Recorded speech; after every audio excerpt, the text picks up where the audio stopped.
Hi, and welcome to the Writing Shed. I'm Dani Pescuma, and one time I thought that I needed a master's in creative writing to be able to call myself a writer. So, welcome to my channel in the Writing Shed with Dani Pescuma. And today's video is a little different. This isn't a writing tip or a productivity video, it's an invitation for you. It's an invitation for you to slow down and to write something meaningful and to give space to words that don't usually get much room in our everyday lives. I've spent most of my life writing, sometimes creatively, sometimes expressively. I love expressive writing because it's where I get to hear myself more clearly and where my emotions can exist without being rushed or fixed. And there is a quote by William Wordsworth that has followed me for years. And if you like this kind of things, write it down. The quote says, "Fill your paper with the breathings of your heart." And for me, that's what expressive writing has always been, a way to listen, to feel, and to let whatever is there be written.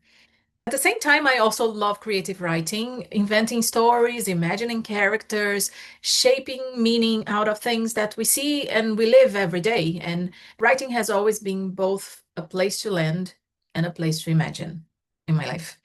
And so before we go any further, I want you to know this. You don't need to be a writer to be here.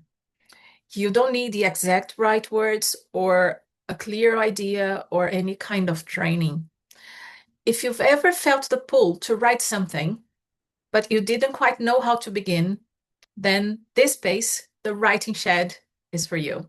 Because chances are there's already a letter inside of you. You just haven't been given the space to write it yet, or maybe the idea to write it yet, or maybe, and I'm saying that putting myself in this place, courage to write it yet. So this idea came to me after a therapy session where my therapist and I talked about grief, about loss, and about how certain deaths stay with us long, very, very long after they happen. And to be honest, I've never been particularly good at dealing with death at all. I think it sucks. And I feel it deeply, and it messes up with me, even when the loss isn't directly mine. So the topic came up because something happened with one of my neighbors who lost their son.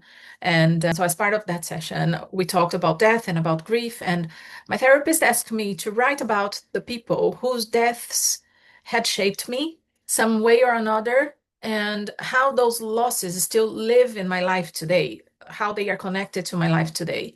And while doing the homework, that brought me back to something I've done for years without really naming it. And I started writing a letter. And just to give you some context, my mom passed away in 2013. I was already living abroad at the time. And like many people who live far from home, it was a shock. Grief arrived tangled with distance and guilt and all those kind of crazy feelings that we can get when we're far away from someone we love and we suddenly lose them without the goodbyes or without the I'm sorries and without the last I love you. So on the train, on my way to the airport, after I had the news of my mom's passing, I wrote her a letter. And then I wrote another, and then another. And whenever her absence felt unbearable, I wrote a letter to her. And those letters became a place where love could still go, a place where my words could reach her when I couldn't. I still have that notebook, and I wrote on the cover letters to my mother. Some of those letters, they are public on my website, but most of them are just ours, hers and mine. And when I returned to this practice just a couple of weeks ago, I realized how much we've lost the habit of writing slowly and intentionally. Everything now is text, WhatsApps, Instagram DMs, Facebook DMs, and the feelings kind of like got shortened with the time. And again, I remember when I was a teenager, and even when I met my husband, we were living in different continents. Letter writing was so amazing because we could actually get to know each other in such depth that WhatsApp texts can never reach. And another thing that letters do to us as well, they ask us to pause, to listen, to stay in the moment.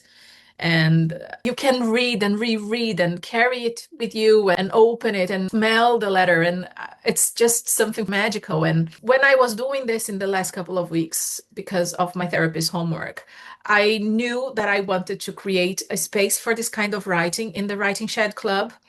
So I decided that from next Thursday, I'm starting a monthly writing circle called Letters from the Shed.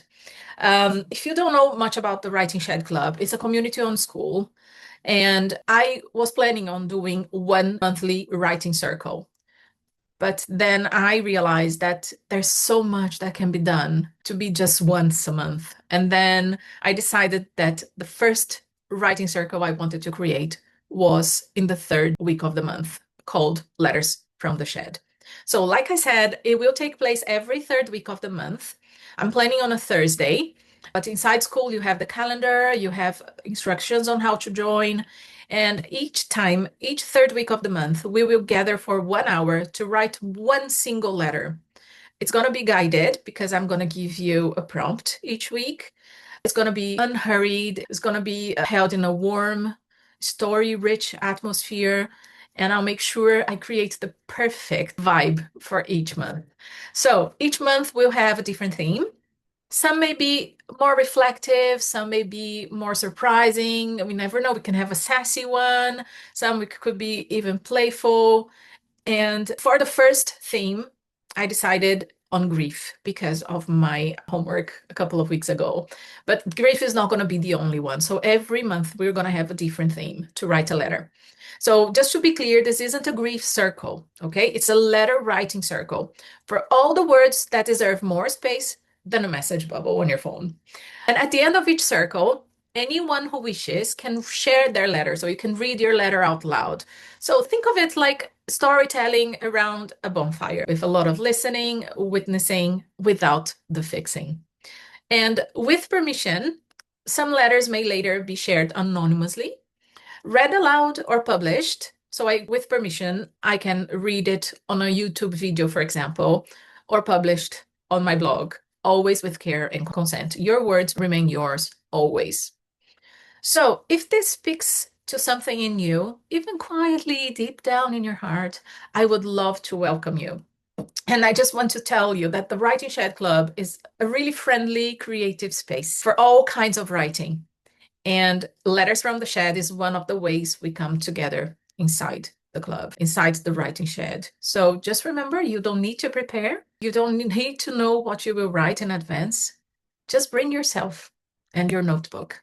And just to remind you, you will find the link to the Writing Shed Club below this video in the description.